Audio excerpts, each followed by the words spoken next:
As you're coming in and sitting down, I just want to introduce myself. My name is Dr. Prochnow. I teach anthropology at COS. This is my 21st year.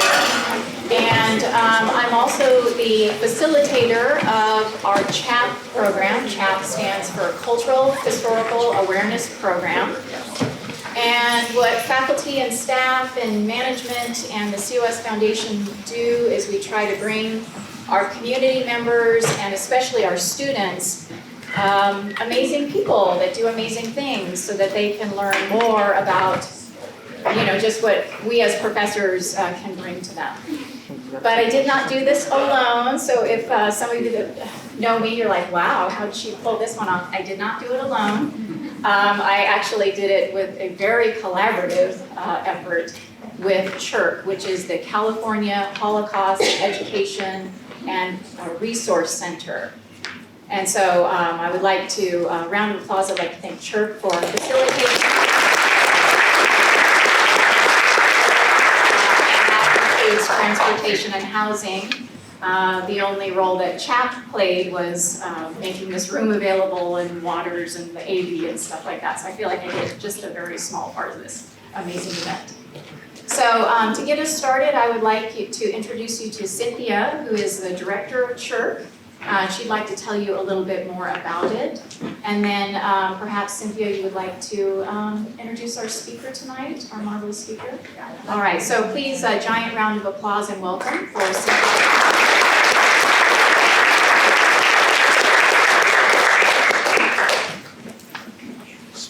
Hi, it's great to see you all. I'm Cynthia Fisher. I'm the director of the California Holocaust Education and Resource Center. And we are honored to be invited by Dr. Prochnow and the Cultural Historical Awareness Program here at the College of Sequoias. And we're very proud to bring our friend and educator from Los Angeles, also an artist and Holocaust survivor, Gabriella Karin, to speak with all of us tonight. So CHIRC is a nonprofit, and our mission is to bring Holocaust education via the arts to the Central Valley and Visalia, where Holocaust education is in a desert. We launched this tiny nonprofit 10 years ago. And during that time, we've brought a number of theater performances, films, traveling museum exhibits, and speakers to Visalia, Fresno, and Bakersfield. So we initiated a long-term project also 10 years ago, which was a tall order, frankly. It was to build a Holocaust memorial out of 6 million buttons to represent the number of innocent Jewish lives, men, women, and children, that were lost to baseless hatred and the supremacist ideology of Nazism and their idea of a master race. Now, many of you are probably already aware of the variety of museums that there are on the coast. Los Angeles, San Francisco, San Diego. Well, that's where they have all the money. And we have, we're not funded here in the Central Valley. And so we needed to fund ourselves. And through the magic of the internet, and over a period of a very long period of time, 10 years, we were able to amass 6 million buttons. And then it was a miracle, really. We were able to find a location and a rabbi who was interested in adopting our program. It is located, our memorial is now complete. It is built and it is open. And it is located at the Chabad Jewish Center at 6901 Ming Avenue in Bakersfield. It's open Sundays and Mondays and other days by appointment. And I really hope you drive down to see it. It is the only Holocaust memorial in the entire Central Valley of California.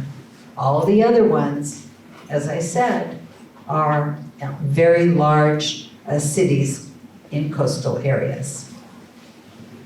So at this point, I want to remind us all of the point of why we're going to be here tonight, which is that Miss Gabriella Karin is here in person to tell you about her first-hand experiences living in the time of World War II and the Nazi takeover of Europe and that supremacist ideology which decided who should live and who should not live. She is young at heart and still going strong. In fact, she goes on the March of the Living. I'm not sure if everyone here might know what that is, but it is a march that takes place in Poland. And those that go on it, they stand at Auschwitz in the place where millions of people, not just the 6 million Jews, but you know the Nazis killed 11 million people. They killed everyone who didn't meet their supremacist ideology of them being the master race. So if you were a person of color, you were not considered fully human and able to survive. If you were disabled in any way, well, you were the first to go. And Jehovah's Witnesses, who wouldn't do the Heil Hitler because they were simply Bible students who believed that God was the ultimate authority and not Hitler, they were slated for death in the death camps. And so there are people who go on this March of the Living, and they stand in the place where all of these people, millions and millions of people, perished because of this supremacist, this poisoned supremacist ideology that there's only one master race and everyone else just doesn't measure up. So Gabriella goes on the March of the Living. This is a trek. They stand in Auschwitz, they march to Birkenau. These are 2 death camps that are located in Poland. They are both killing centers. And this trip, really important for this group to hear, this is open to college students. You have to be 18 years old, a college student or other adult. And it's very moving. And there's nothing like being there and feeling it to get the sense of the horribleness of that kind of supremacist ideology and threat to humanity that supremacism is. So if you have any questions, you can contact me after Gabriella speaks, and I'll be glad to give you more information about that. So at this time, please welcome your speaker, Miss Gabriella Karin.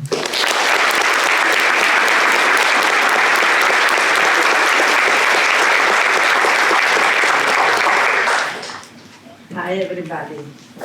I was just a young girl. I was 8-year-old when the World War II started. And before the war, we lived in a peaceful, democratic country, very similar than we are living here today. And in our wildest dreams, we could not have imagined what will happen, but it did. Czechoslovakia, where I was born, was the only democratic country in Europe. After World War I, when the president said his inauguration speech, he pronounced Jewish people will be equal citizens. That was the first thing, and it changed. When Hitler regime started to kill Jewish people. So I was 8-year-old when the World War II started, and I lived in Czechoslovakia. When the World War II started, it split. Slovakia became an independent country, collaborated with Germany, and the Czech part became protected by the Nazi regime.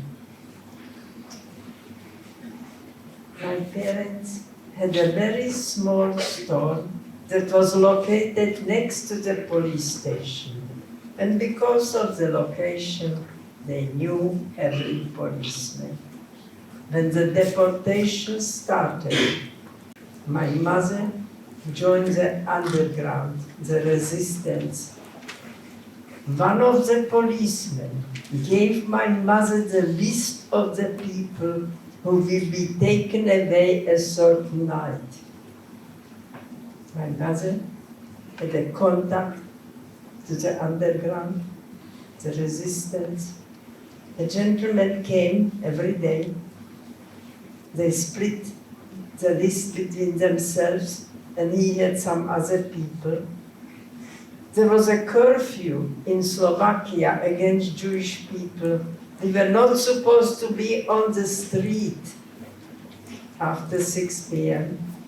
My mother took me with her. Many, many times we went to tell Jewish people that tonight at this address they will come and take you away.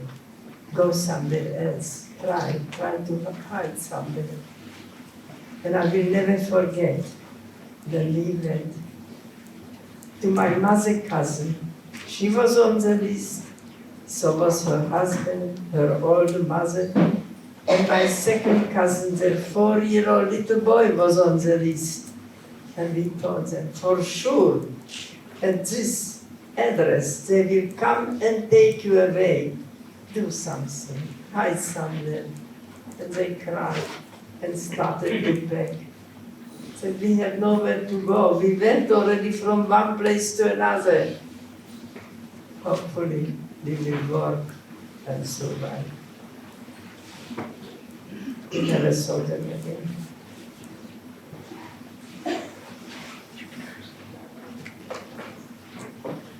I want to introduce you the Holocaust. 6 million Jewish people were murdered, alongside 5 million non-Jewish people, homosexuals, handicapped, gypsies, Jehovah's Witnesses, and Christians who were politically against the Hitler regime. 11 million people altogether. But the biggest killing was going on for 4 years. 7,500 people were killed every day. What was the biggest tragedy? What happened here on our soil in United States? The September 11th. About 3,000 people were killed. And it's terrible. We still cannot go over it, how it can happen. And can you imagine every day for 4 years, 7,500 people were killed? I'm an artist, I'm a sculptor. I express my feelings in clay. I made a sculpture, not only for the 6 million Jewish people, but also for the 5 million that I mentioned before. See, the columns represent the Jewish people. The leaves also, because to me, a leaf that is falling down from a tree is not alive anymore, and I'm using it as a symbol for Jewish people. And in between, as I mentioned before, we have other people, and they are between the columns. I'm from Slovakia, as I mentioned. 90,000 Jewish people lived in Slovakia. In 1942 was the biggest deportation. 60,000 Jewish people were deported. 60,000. From 60,000, 230 people returned. Statistically, it means from 1,000 people, 4 people survived. That's me, about 6-year-old. a very happy child, always laughing, smiling. Here I am about 11. Nobody could make me smile. Hard times of the Holocaust. This is my father's store. My dad is in the center, and there is my mom, is me. My 10-year-old birthday party, I'm on the far left. These are my friends. I'm the only one who survived. Can you imagine losing all your friends?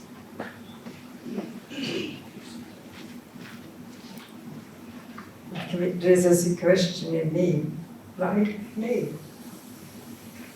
Why did I survive?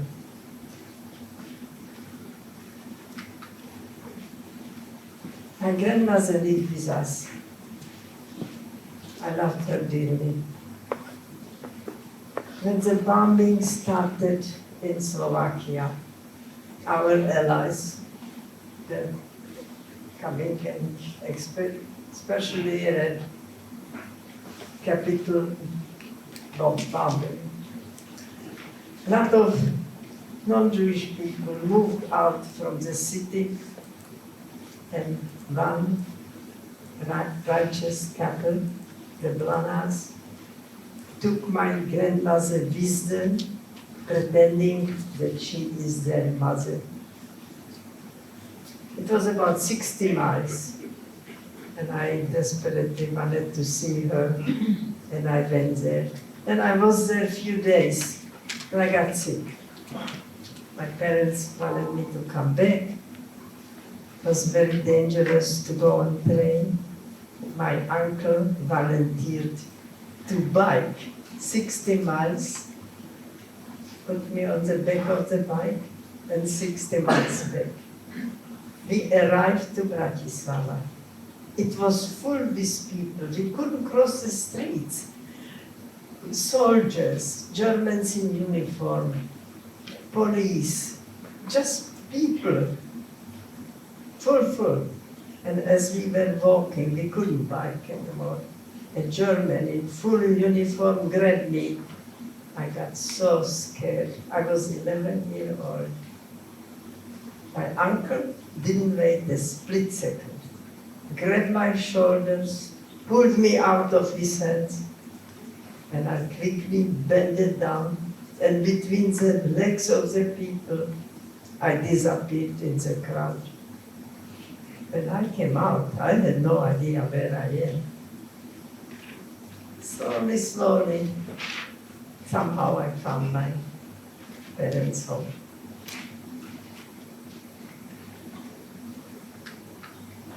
This is my family. 75 people were killed in Holocaust. As I mentioned before, I'm using falling leaves for the people who didn't make it. And I wrote names from my family to everyone who perished. This is my mom, and this gentleman is the contact to underground. This is what I was telling you about. He came every night. I remember him well. They split the list between themselves. Yeah. I found out about 3 years ago, but pretty late, that he was given an award for his work. They call it Mensch Award. Mensch means a person, a good person. Anyhow, my cousin didn't get an award. We didn't know about it. That in Israel they are giving this award. And I found out about 4 years ago. And when I was in Israel, the director from the Bnei Brit who gives this award, drove from Jerusalem to Netanya to talk to me and wanted to hear the story. And I explained him what they did and about Jonas. And he said, unfortunately, it's so late. Nobody's alive anymore. Besides you, we need one more witness. No more, just one. I tried. I have contact in Slovakia, people. If somebody by any chance remembers that, yeah, they would be like 120 years old. So couldn't find anybody. Then I was telling you that we went to my mother's cousin. Next day, my mother went to the railroad station when they were putting people in the wagons. My mother knew the commander. He was a good friend of my parents. And my mother approached him and begged him to give the little boy to her. What do you need him? He cannot work. I will take care of him. He looked down at her and he said, if you don't disappear this minute, I put you in the wagons too. That was a friend. This is the police station, and this is the green part. This is the beginning of the other building, and on the end of this building was my father's very store.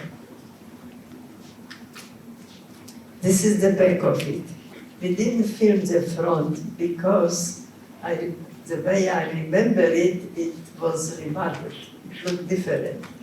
So this is the back. Behind me, where you see the air condition, was the warehouse room, and this is where we lived. So they couldn't take it away from us because it belongs to the store and not us. So we were there a couple of years, but I was in a convent hidden by the nuns. I had false papers that I'm a Christian girl. It was a boarding school for girls. I cried myself to sleep every night. I was so worried what's happening with my parents. The nuns were very nice to me, but I was unhappy and worrying and crying. A year later, my mother came, and when she saw my cried out eyes, my skinny face, she decided for a night she will take me wherever she is, and in the morning I will try to come to school. And this is what I did next 2 years. My mother was so well informed. She knew that Slovakia will be occupied by Germany, and we went in complete hiding. A gentleman named Karol Blanar, who had it in his heart to risk his own life, were hiding 8 people. We were there for 9 months. I don't have the picture yet. This is the place, Urszulinki, where I was in the convent. You see the archivist, a nun, showed me thousands of pictures, and she said, find yourself. I couldn't find myself. I probably didn't want to be photographed.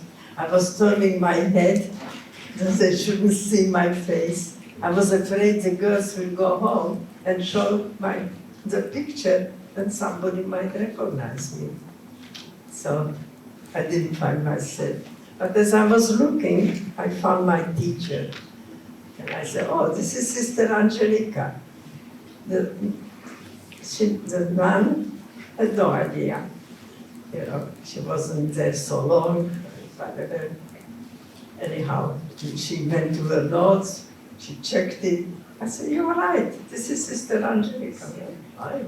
And I have a picture, so here it is. And I made a sculpture, the nuns hiding 3 Jewish girls. This is how I knew. I was there and 2 sisters. But afterward, I found out there were 10 more girls. That's really, really wonderful what these nuns did. Now, this is where I was hidden by Carol Blanard. Now, to the right is a building. It's a 5-story building. Actually, it's a big complex.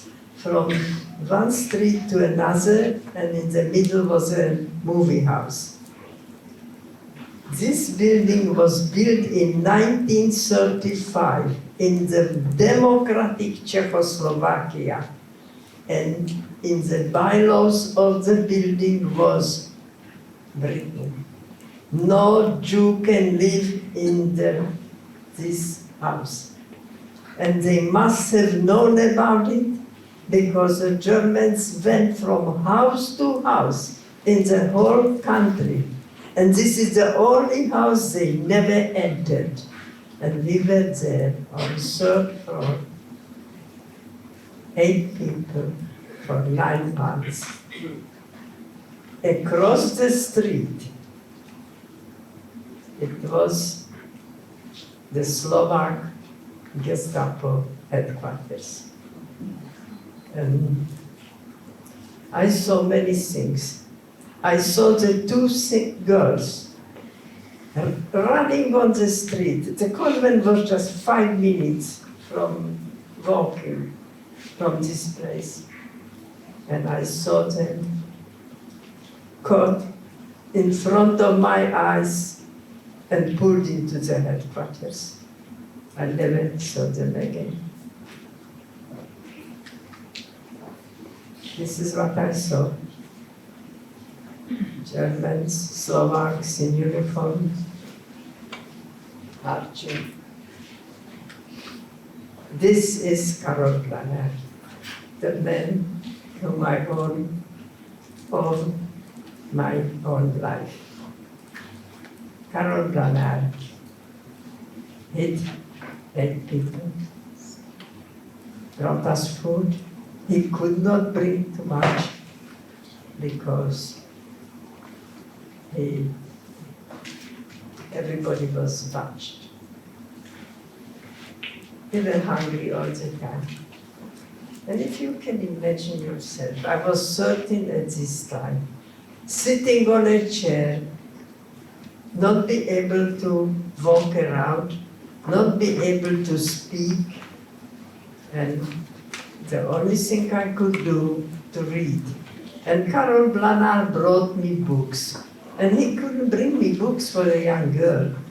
He brought me history books. And I was reading Tolstoy.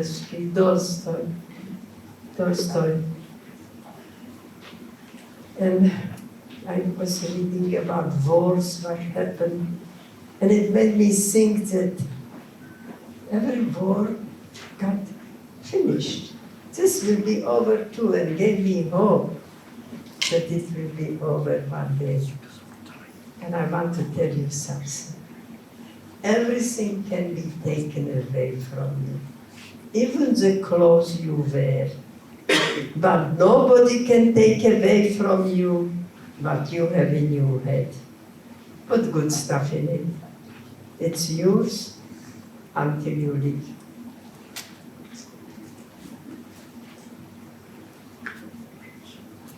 Karol Blanard, after liberation, wrote a couple of articles against communism. When communists took over, he had to flee the country. We got a word, he made it over the border, but then we lost track. I became an adult, and I wanted to thank him, not from the other people, from me. he gave me a chance to live my own life. And I was looking for him. I contacted organizations. I looked through every phone book I could put my hands on, but I could not find him. It could be anywhere in the world. One day, I got my first computer, so I Googled him. It didn't come up.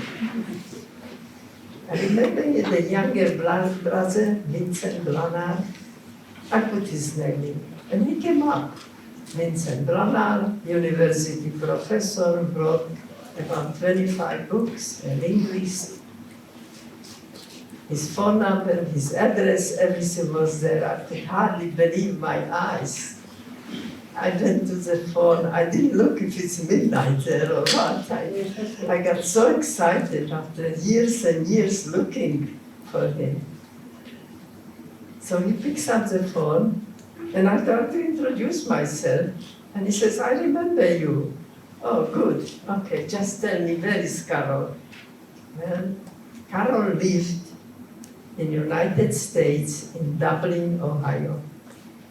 He got married, no children, but he died in 1980. So here I was, after so many years, missing the opportunity to thank him. So I asked him where he's buried. The only thing I can do for him is visit his grave. And he had no idea. This time, the communist occupied countries and the free world could not communicate. So he didn't know. I called up every cemetery around Dublin, Ohio, that made sense to me. I didn't find him. One day, when I was speaking, a gentleman approached me and said, I'm very good finding people like that. Just send me some details. I sent him everything right away when I got home.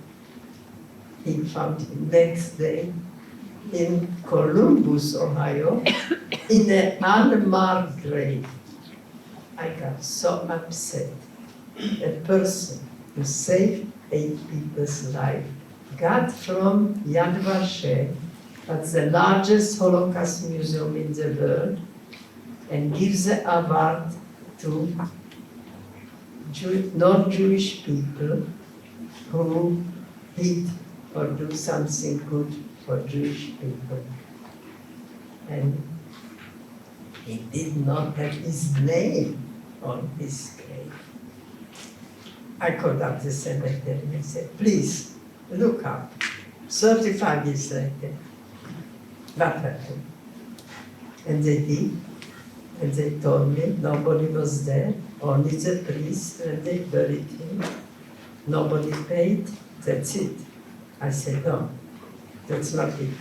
I'm ordering a marker right now, and I want to have written righteous person among the nations. And I went there with my grandson, he with a video camera. And if you want to hear my goodbye speech, go on my website, GabriellaKarin.com, and you will find it there.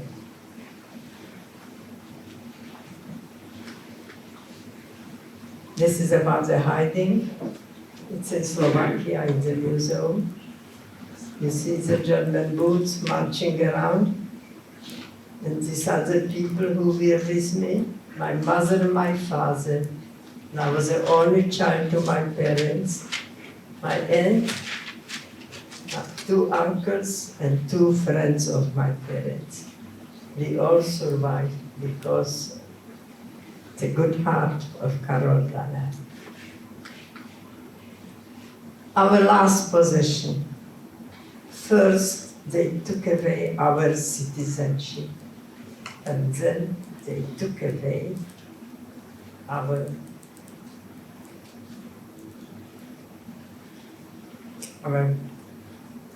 jobs, and then our apartments, and then they took people to the camp. They arrived in the camp, When they stepped out from the train, the first thing that they took away was the last thing from home, the small luggage. 12 windows to the unforgettable blast. The first window shows the swastika coming, but the world was silent. Kristnacht, the night of broken glass all over Austria and Germany. They were breaking into Jewish store windows, throwing out merchandise on the street and burning synagogues, burning, and started to take Jewish men to camp. That was the beginning of Holocaust, 9 months before the World War II started, and Germany allowed children from age 2 to age 17 to leave the country with a small luggage, no valuables, but the world did not open their gates to let them in. The only place was England, and they saved 10,000 children. And I was going from museum to museum, and I did not see a word here in the United States about it. And it bothered me. And I made a sculpture, 15 feet. I made little trains, and inside I have real pictures of children. They saved 10,000 children. And you know what? I'm very proud of it, because now every museum has something about it. This is how the individual train looks. Everyone, I made them children-like because they were children. On the end, he made a book. Michelle Gold, she was a chairperson in Holocaust Museum LA, but this time not. She came to me, I hardly knew her, and she said, "Can I help you?" And I was so overwhelmed to email people and ask for pictures and their stories. And so she took over, so I had time to work on the sculpture. And when we were ready, we looked around and we had so much material. She said, "Let's put it in a book." I even asked her, "You know how to write?" I said, "Yeah, I know." Okay. So it's an educational book about this part of the Holocaust. So I'm the artist, and she's the author. Bunk beds. Just imagine a twin-size bed, 4 to 5 people sleeping in it. When one turned, everybody had to turn around. Starving prisoner, death march. When people in the camp heard the shooting of the Allies and they thought, in a day or two, we will be free, the Germans opened the gates and started to march people 100 miles to another camp. It was middle of January, freezing cold European winter. People did not have proper shoes, proper clothes, no food, no water. More than half of the people died in the death march, just few months before end of the war. Showing the hard labor. Silent scream. We couldn't rebel. We couldn't do anything. A child is leaving mother hand, cannot reach it. This is the gate of Auschwitz. I'm going every year, not through the COVID. There are no trips there. I was 8 times already. They call the March of the Living. And the group I'm going is Los Angeles delegation. It's 8 graders, it's before graduation. And about 220 students we have. I'm one of the speakers. And we march from this gate of Auschwitz to the other end where Birkenau is, and meet 50 to 70,000 high school seniors, all same age. And we march together in a complete silence. It's unbelievable. You have to be there and feel it.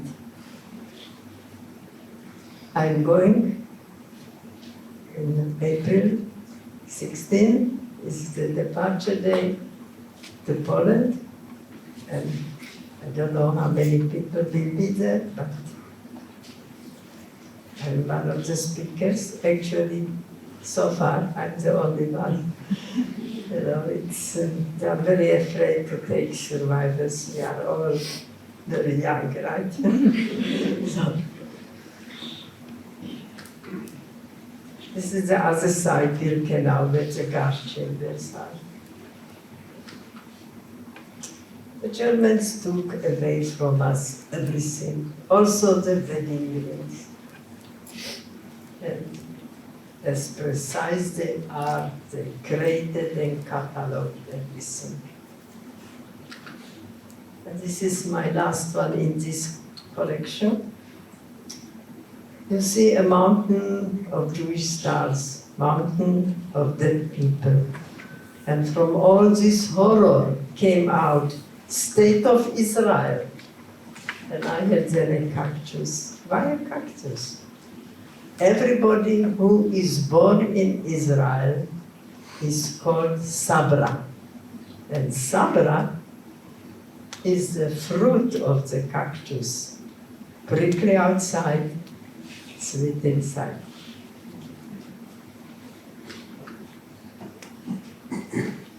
We went every day to the railroad station after the World War II was over.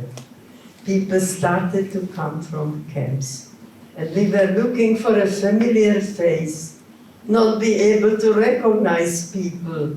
People looked like skeletons.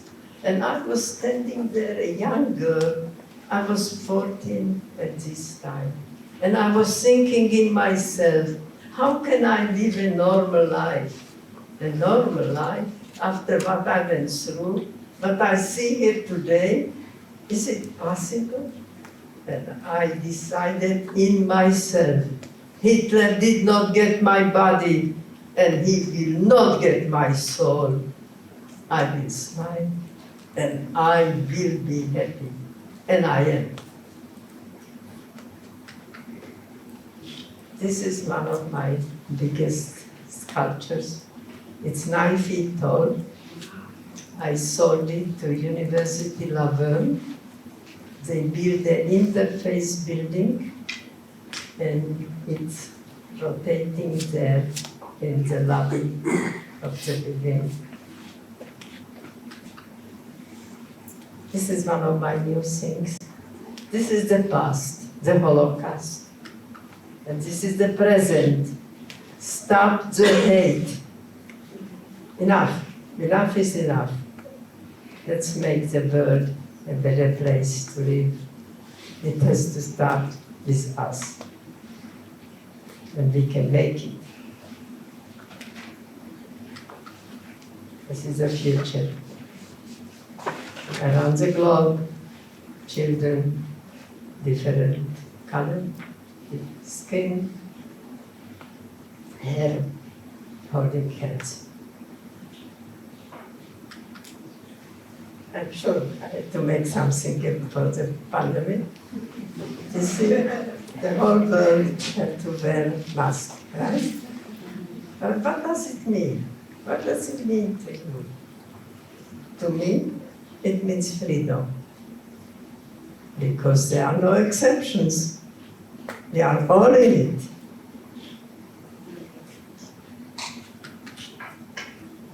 From the beautiful butterflies, from the ugly cocoon comes a beautiful butterfly.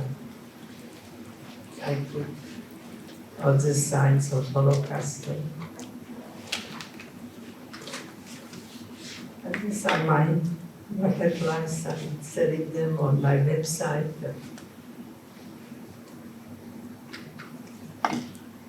This is the first book I wrote. I never thought I would write a book.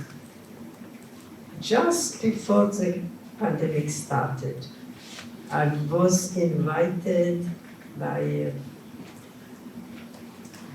Ronald Laufer.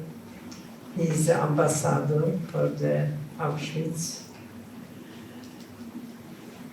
He invited 120 worldwide survivors to go to Auschwitz. And he hosted us. Everything was first class, flights, hotels, and we could bring somebody with us. I brought my grandson. And he's a wonderful person, and we talked and we had time on the plane and everywhere. And he asked me a million questions. He wanted to know about every person in my family, what kind of people they were, what they were doing, and everything, describe everybody. And I did. And on the end, before we said goodbye, he said, you remember everything, everybody. You should write a book, because it will be lost. Me? Book? There is one. I'm not a writer. Pandemic started, I was alone in the house. So, wow, he told me I should write a book. That will keep me busy. 2 months. It took me 2 months to write this book. I have heard that it's very fast. Okay.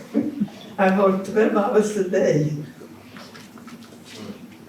And now I put all my sculptures, Holocaust related, in this book. I have the biggest collection in the world. A researcher told me that. So I have 50 sculptures here, and I have 4 more already. And I want to leave you with Albert Einstein saying, the world is a dangerous place to live, not because of the people who are evil, but because of the people who don't do anything about it. Don't be a bystander. Speak up when you hear or see injustice. Go to your superior, go to your teacher, go to somebody and tell about it. Don't let it just go. Thank you.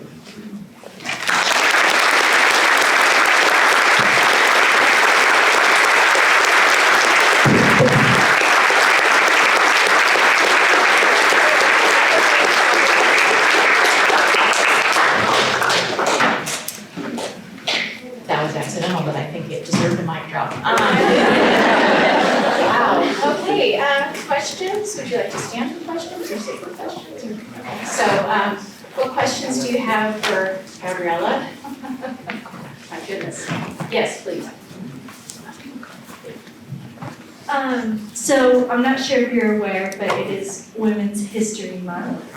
And I'm teaching my kids, I work at a school, about inspiring women they might not have heard about in school.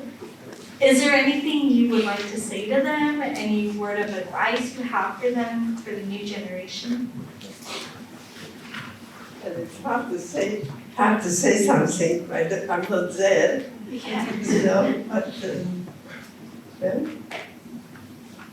you have to teach them about goodness to each other, respect, from another on their level. That's all what you can do. We have to respect every person's right. Another question? Other questions?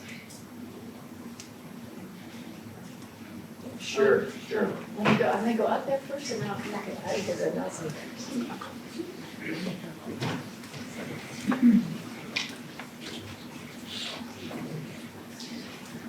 So there was another mic. I'll be right there. I just wanted to ask a question about how was life after you just coming to the United States after all the trauma you had in Holocaust? So what was it like when you came to the United States after all of that? Is what he's asking. How did I get here? Well, what was it like living here versus what you had endured?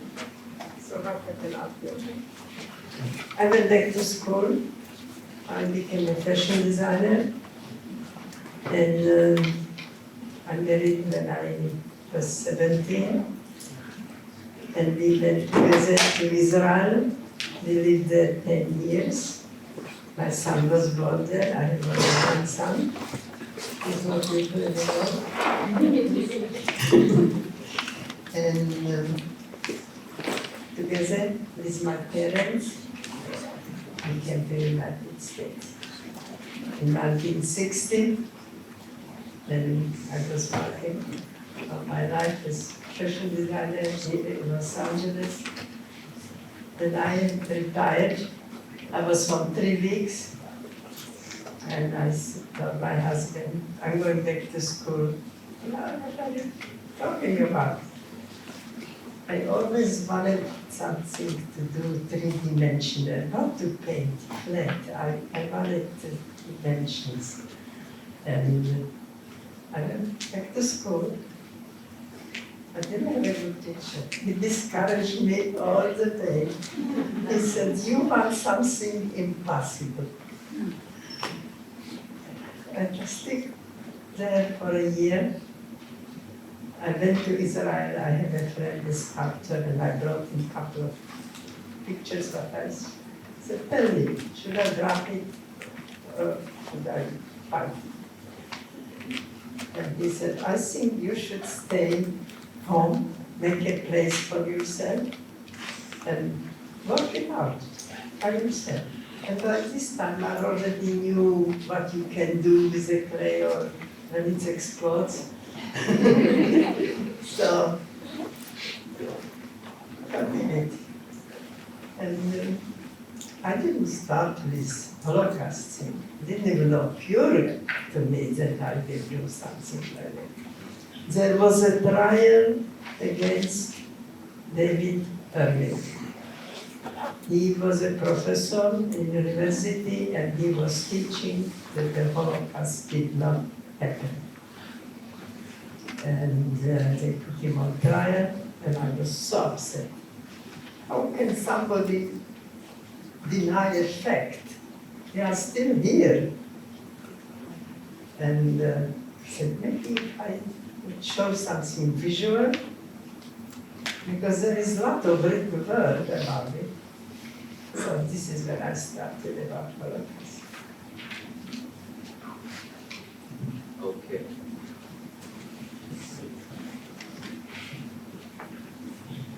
Hi, I'm Jim. Do you think that Charles Darwin's ideology influenced Adolf Hitler in his seeking a superior race? The survival, survival of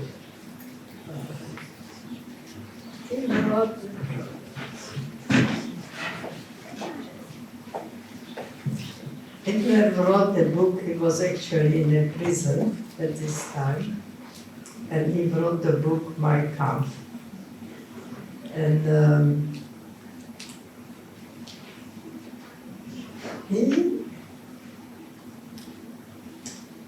felt that German race is superior and nobody else should be alive. And he picked Jews because it was the easiest thing to hate. From all times, they were hating Jews because they said about Jesus that he was killed by them. It was not true, but so it was easy to hate somebody. And it worked for him.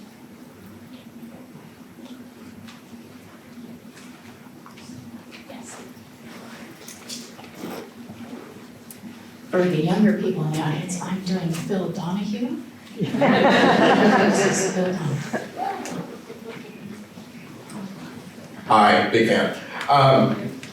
Where were you and how did you feel when the war finally ended? When the USA just came in there, we finally took out Germany, like where were you and how did you feel? Did you feel some sort of sense of relief? Like finally, they defeated, World War II in Germany. Like what were your thoughts on that?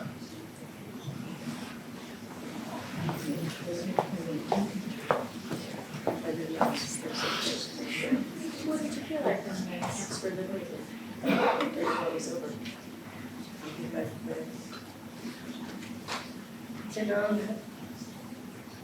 We were liberated by Russians. This is not the same like we would be liberated by American or English troops. We were so afraid of them. They were raping women. They were hiding in the cellars after liberation. Why? Oh, it didn't. Can't. Oh. Now you can hear me? Sorry, I was so compelled by the answer. So when you started saying you were liberated by the Russians. We were liberated by the Russians, yes. And that was not pretty at all. We were afraid to be on the streets. They took, they knocked the watches. They took everybody watch, but this is a small thing. They were raping women. Actually, we went down in the cellar and a young man came to me and he said, if the Russians will come in, I will tell them you are my wife. Okay, I was 14. Not to think that about.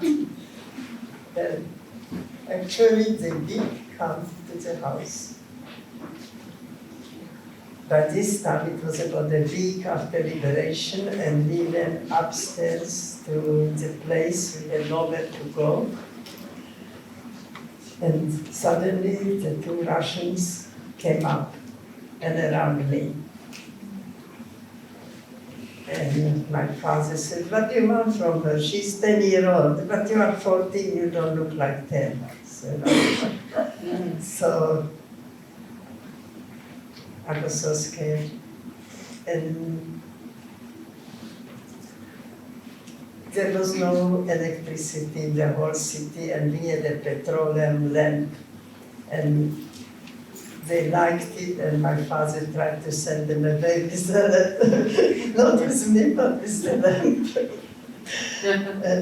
and my uncles just returned from a camp. And when they came in and saw the situation, one of them ran down and brought all the men upstairs. And suddenly I saw in the doorway 30 men standing, and they left. So my mother got a nervous breakdown. Okay. Oh my goodness. Wow, okay.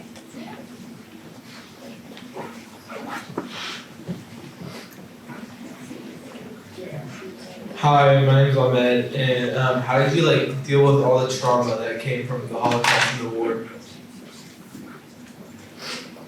Yeah, I mean, I think everybody is so surprised at so many extremely traumatic events. How did you process that? How did you survive all this trauma? I just didn't want to give up.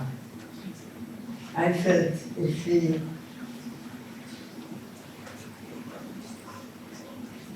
give it up, Hitler won. And I didn't want it to get.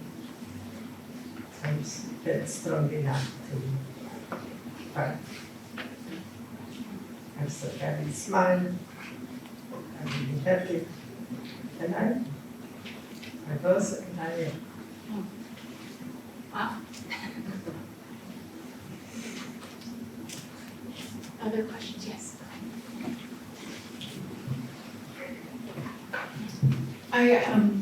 How did you find out that the war was over? Because I know you were like a teenager when it happened. Like, was there like singing on the streets or anything? Like, how did you know like, oh, the war's over and it's all done?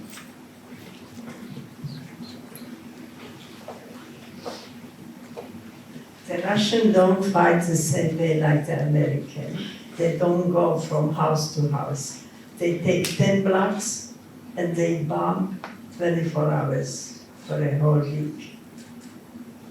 Then the Germans ran away and they came and occupied. This is the process. How can you imagine to be there 24 hours for a week, bombs are pouring and exploding and fires, and we were on the third floor, the whole house was moving. My father said, we will go down. People were in the cellar, only we were trying to show our faces. So we will go down the last minute. So I asked him, how do you know when is the last minute? He said, don't worry, I know, I will tell you. But you know, I was 14 at this time. I asked again, and I asked again, and I asked 100 times. I said, I will tell you. Suddenly, my father said, we will go down now. I was on the stairway going, a bomb flew next to the window.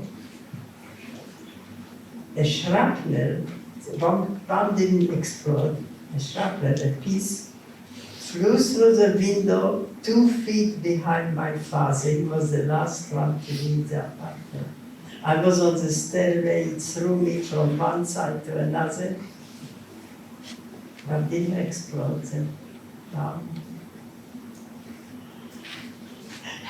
This is how we got freedom. That's just another harrowing thing that she survived. This big Russian bombing. Okay. Are we keeping track? Yes, good evening. About 4 years ago, I toured with a musical group. We went to Poland and we went to Auschwitz. And I'm just like everybody else probably in the room. I used my phone for my camera. And the whole trip, all I did was take pictures. But when I got there, it wasn't a place for pictures. It was just a place of reverence and not the spirit you could feel, just the sadness. And out of respect for those, I couldn't do anything.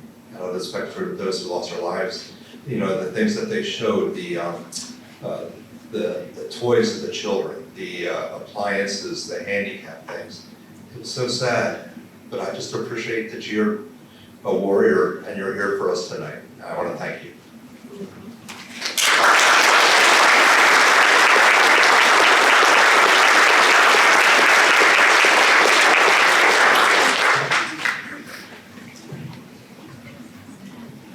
I've been curious throughout this whole thing,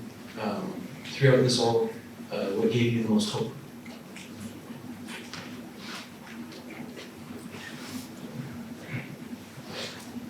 Yeah, I mean, how do you hold on to hope when you see all the humans, when you see all the adults behaving so badly? How did you hold on to hope?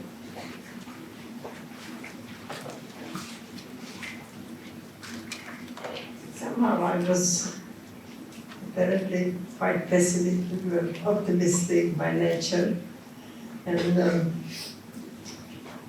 the books I read, as I told you, the war is over, we'll be peace again. That was very hopeful.